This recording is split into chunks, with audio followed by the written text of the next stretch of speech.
18 अगस्त shift 1 full paper analysis, जिसमें सारे के सारे क्वेश्चन 100 के 100% ट्रू है, जिसके अंतर्गत आपको वीडियो को बनाने में भी उसे ही टाइम लगता है, जिसके सारे के सारे क्वेश्चन ट्रू होते हैं। नहीं तो 5 मिनट में वीडियो कोई भी बना सकता है, जैसा कि अन्य यूट्यूब चैनलों पर चल रहा है। हमारे यूट्यूब चैनल पर 100 के 100% आपको कंटेंट बिल्कुल ट्रू मिलेगा, और ना कि जो अदर चैनल 5 मिनट में आए और वीडियो बनाकर चलेगा, वो सारा फेक कंटेंट है। आपको रियल क्वेश्चन जो रियल एग्जाम में पूछे जा रहे हैं उन्हीं से प्रैक्टिस करनी है, और आपको देखना है कि हमारी तैयारी कितनी चल रही है। अगर आप इधर उधर के चैनलों से करोगे तो आपको बहुत उसका नुकसान देखने को मिल सकता है, जैसा कि आप फर्स्ट शिफ्ट हमारी में और अन्य यूट्यूब चैनलों में देखना कितना अंतर देखने को मिलेगा, और उनसे पूछना कि जो आज 18 अगस्त में पेपर देकर आएंगे कितना हमारा 100 के 100% ट्रू है या नहीं। तो दोस्तों, वीडियो को टाइम ना वेस्ट करते, वीडियो को स्टार्ट करते हैं। तो जो पहला क्वेश्चन पूछा गया था वो आर्टिकल 51A से पूछा गया था कि आर्टिकल 51A किस भाग से रिलेटेड है। यही कल की शिफ्ट में 2 में ये पूछा गया था कि आर्टिकल 51A किस भाग में आता है। ये मैंने क्वेश्चन आपको पूरा एनालिसिस करवाया था, आप एक बार वीडियो हमारी देख सकते हैं जो सेकंड शिफ्ट की हमने अपलोड की थी, उसके अंतर्गत पूरा मैंने भाग आपको समझाया था। और यही आपके आज 18 अगस्त की शिफ्ट 1 में पहुंच लिया गया। तो ये किससे रिलेटेड है? मौलिक कर्तव्य से रिलेटेड है। मैंने आपको यह भी बताया था कि ये कौन से संविधान संशोधन द्वारा जोड़ा गया था। तो ये आपका 42वां संविधान संशोधन हुआ था, जिसे मिनी कॉन्स्टिट्यूशन कहते हैं, उससे ये जोड़ा गया था, 1942 के अंतर्गत होता है। लेकिन मूल रूप से 10 मौलिक कर्तव्य जोड़े गए थे, लेकिन 11वां जो मौलिक कर्तव्य है वो आपका 86वें संविधान संशोधन द्वारा जोड़ा गया था। नेक्स्ट क्वेश्चन जो पूछा गया था वो पूछा गया था कि इस्लाम धर्म के संस्थापक कौन थे। इस्लाम धर्म के संस्थापक की बात करें तो वो मोहम्मद हजरत थे। नेक्स्ट क्वेश्चन जो पूछा गया था कि भारत निर्माण कार्यक्रम किस पंचवर्षीय योजना के तहत चलाया गया था। तो इसका ऑप्शन था 2005 के अंतर्गत ये आया था, और इसका आप कमेंट बॉक्स में बताना कि ये किस पंचवर्षीय योजना के अंतर्गत पड़ेगा। अवतल लेंस के फोकस पर रखी वस्तु की इमेज कहां पर बनेगी। तो वो जो इमेज है वो किस प्रकार की बनेगी? रियल एंड इन्वर्टेड, इसका करेक्ट आंसर था। और नेक्स्ट जो क्वेश्चन है, पंकज अडवाणी ने 2022 बिल्डर्स में किसे हरा कर, ये सीधा ये नहीं पूछा कि पंकज किसने बिल्डर्स का अवार्ड जीता, सीधा ये पूछा कि किसे हरा कर जीता। यानी कि आपको विजेता और उपविजेता दोनों के नाम अच्छी तरीके से पता होने चाहिए। तो ध्रुव सीतावाला को हराकर अब पंकज अडवाणी ने बिल्डर्स का खिताब जीता था। नेक्स्ट क्वेश्चन जो था, आर्थिक सर्वेक्षण रिपोर्ट कौन जारी करता है, यानी कि इकोनॉमिक सर्वे रिपोर्ट जो है वो कौन जारी करता है। तो वो आपका फाइनेंस मिनिस्ट्री आपकी जारी करती है, यानी कि वित्त मंत्रालय। वन रिपोर्ट में भारत की रैंक क्या? तो वन रिपोर्ट में जो भारत की रैंक है वो 3rd है, और सबसे ज्यादा जो वन है वे कहां पर पाए जाते हैं, कोई बता सकता है? कमेंट बॉक्स में बताना जल्दी। और इसका करेक्ट आंसर हो जाएगा एमपी। एमपी में सबसे ज्यादा वन पाए जाते हैं। और मैग्रोव वन की बात करें तो सबसे ज्यादा जो मैग्रोव वन है वो आपके वेस्ट बंगाल में पाए जाते हैं। ये शिफ्ट 3rd में आपके पूछा गया था कि सबसे अधिक मैग्रोव वन कहां पर पाए जाते हैं।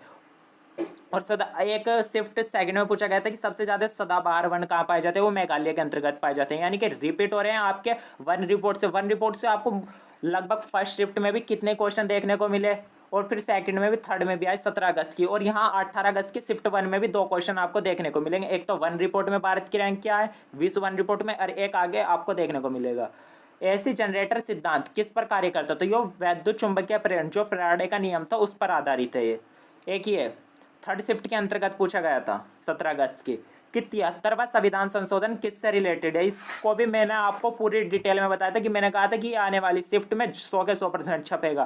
तो ऐसा ही हुआ, देख लेना आप थर्ड शिफ्ट को खोल के, वो भी मैंने वीडियो जब बनाई थी तो उसके अंतर्गत पंचायती राज व्यवस्था को पूरी तरीके से बताया था कि ये 11वीं पंचवर्षीय योजना के अंतर्गत है। 29 विषय इसके अंतर्गत आते हैं, और ये जो है 73वें संविधान संशोधन द्वारा जोड़ा गया था।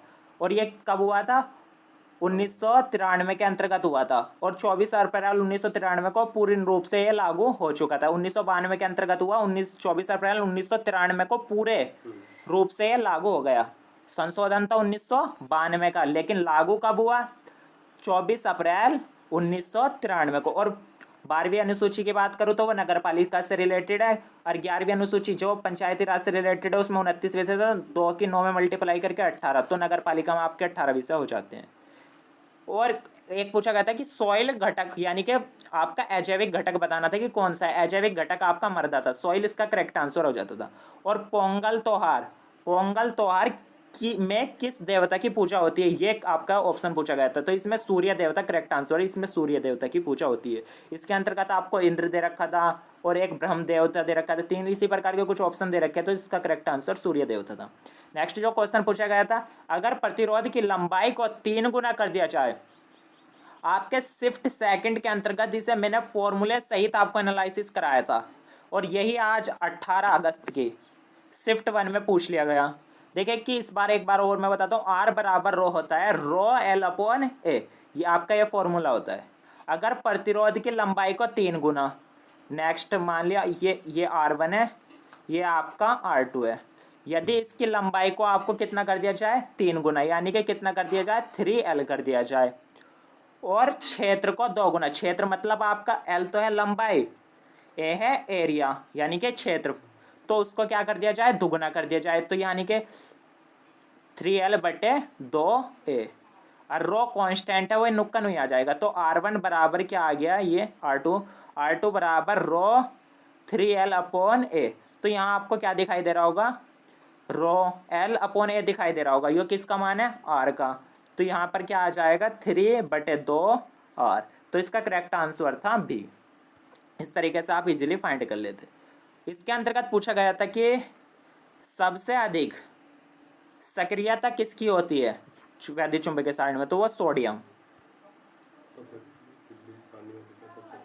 और डेवो रायनिक नियम किस पर आधारित है, तो वो आपके मास नंबर पर आधारित था। मैग्रोव वन सबसे अधिक कहाँ पर पाए जाते हैं, मैग्रोव वन जो है देखो मैंने बताया था इन 2 क्वेश्चन पूछे गए थे, एक तो वर्ल्ड वो यानी कि वन रिपोर्ट में भारत की रैंक क्या है 3rd थी, और दूसरा जो क्वेश्चन था वो मैग्रोव वन से पूछा गया था, सबसे ज़्यादा जो मैग्रोव वन है वो कहाँ पर पाए जाते हैं, वेस्ट बंगाल में पाए जाते हैं।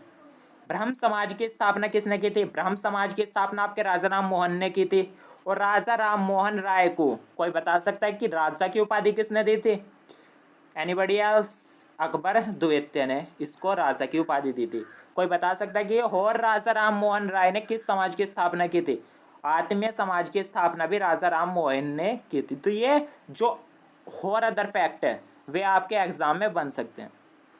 एक है कि पौधे श्वास श्वसन की प्रक्रिया कब करते हैं, इससे रिलेटेड था ये, पौधे यानी कि श्वसन की प्रक्रिया कब करते हैं, तो वे रात में करते हैं। एक ऑप्शन था दिन में तो वे करते हैं, दिन में तो वे प्रकाश संश्लेषण यानी कि क्रिया से उनके वे भोजन प्राप्त करते हैं, तो इसका जो करेक्ट आंसर था वो रात में था, वे श्वसन की प्रक्रिया रात में करते हैं। एक अश्व शक्ति पूछा गया था कि कितने उसके बराबर होता है, तो ये 746 वाट के बराबर होता है।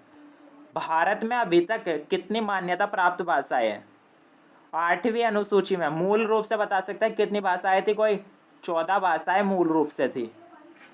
फिर 21वें संविधान संशोधन द्वारा सिंधी भाषा को जोड़ा जाता है, और फिर आपके अब वर्तमान में आपके 22 भाषाएं हैं। एक क्वेश्चन पूछा गया था कि पेटीएम के नए मैसेंजर ऐप का नाम क्या है, तो वो उसका नाम था इनबॉक्स। चुंबकीय बल रेखा है 3rd शिफ्ट में पूछा गया, और आज 17 अगस्त की, और आज भी पूछा गया, तो इसलिए मैंने आपको ये ब्रीफ में प्रोवाइड करा दिया कि अगर अगली शिफ्ट में कोई भी क्वेश्चन बचे आए चुंबकीय बल रेखाओं से, तो वो आपसे बचकर ना जा पाए। अगर आप चाहते हैं इसकी पीडीएफ को प्राप्त करना तो मुझे कमेंट बॉक्स में लिख के बता देना, मैं अपने टेलीग्राम चैनल पर इसकी पीडीएफ डलवा दूंगा। चुंबकीय बल रेखाएं वे वर्गाकार पथ है, चुंबकीय बल रेखाएं क्या होती है, वे वर्गाकार पथ है जिनके किसी भी बिंदु पर चुंबकीय स्पर्श रेखा उस बिंदु पर परिणामी चुंबकीय क्षेत्र की दिशा प्रदर्शित करती है। और इसके कुछ मुख्य गुण है, यानी कि कहने का मतलब है अगर हम मैग्नेटिक फील्ड इस तरीके से रखें, इस तरीके से मैग्नेट रखें, तो इस तरीके की चुंबकीय बल रेखाएं आपको देखने को मिलती है इस तरीके से, और ये चुंबकीय क्षेत्र की दिशा को एक दर्शाती है। एक तो चुंबकीय बल रेखाएं कभी भी एक दूसरे को नहीं काटेगी। आपने अगर चुंबक को इस तरीके से रखी और चुंबक को तोड़ा और 2 पार्टों में डिवाइड किया, तो वे कभी भी एक दूसरे से न आकर नहीं चिपकेगी। आप देख लेना, वे एक दूसरे को प्रतिकर्षित करेगी। तो यही चुंबकीय बल रेखाओं में चलता है। तो चुंबकीय बल रेखाएं कभी भी एक दूसरे को नहीं काटती। चुंबकीय बल रेखाएं उत्तरी ध्रुव से दक्षिणी ध्रुव तक और चुंबक के अंतर्गत दक्षिणी ध्रुव से उत्तर ध्रुव तक जाती है और बंद वक्र बनाती है। ये इस तरीके का, जब चुंबकीय बल रेखाएं गुजरती है ना, तो इस तरह का वक्र बनाती है। ये अगर चुंबकीय बल जो ये रेखा है चुंबक के उत्तरी ध्रुव से दक्षिणी ध्रुव तक, और चुंबक के अंदर डायरेक्शन इनकी चेंज हो जाती है, दोनों में अंतर है। इन बल रेखाओं के किसी बिंदु पर खींची गई स्पर्श रेखा उस बिंदु पर परिणामी चुंबकीय क्षेत्र की बल दिशा को प्रदर्शित करता है। चुंबकीय बल रेखाएं किसी को नहीं काटती, ये तो मैंने अभी बता ही दिया आपको। ये बल रेखा एक दूसरे को कभी नहीं काटती। ये रेखाएं जहां घनी होती है वहां चुंबकीय यानी कि जहां पर ये ज्यादा होगी वहां पर तो चुंबकीय क्षेत्र अधिक होगा और जहां पर कम होगी वहां चुंबकीय क्षेत्र की तीव्रता कम होती है। यह बल रेखा लंबाई के लंबवत प्रतिकर्षित होती है। यह रेखाएं खींची गई डोरी के समान लंबाई में सिकुड़ने का प्रयास करती है। एक पूछा गया था कि अंडर-20 वर्ल्ड कप लंबी कूद में किसने पदक जीता, तो वह सैली सिंह थी करेक्ट आंसर इसका। इंडिया में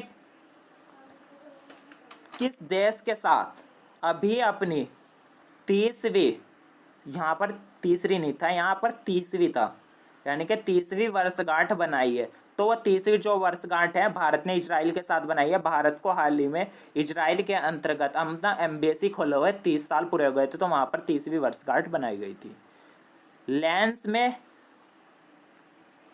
समान प्रकार की आकृति को, यानी कि लेंस रखा है इस तरीके से, कोई समान प्रकार की, यानी कि जैसे यहाँ पर वस्तु रखी है उसी प्रकार की वस्तु सेम लेंथ की देखने के लिए उसे कहाँ पर रखना होगा, तो फोकस दूरी की में मल्टीप्लाई करने पर 2 की, अगर फोकस दूरी में 2 की मल्टीप्लाई कर दें तो इतनी दूरी पर रखोगे तो आपको वो सेम आकृति प्राप्त होगी। नेक्स्ट जो क्वेश्चन पूछा गया था, यही टोटल क्वेश्चन थे। तो दोस्तों ये वीडियो आपको कैसी लगी कमेंट बॉक्स में जरूर बताना, और अगर आप इसके PDF चाहते हैं तो हम अपने टेलीग्राम चैनल पर इसको प्रोवाइड करा देंगे।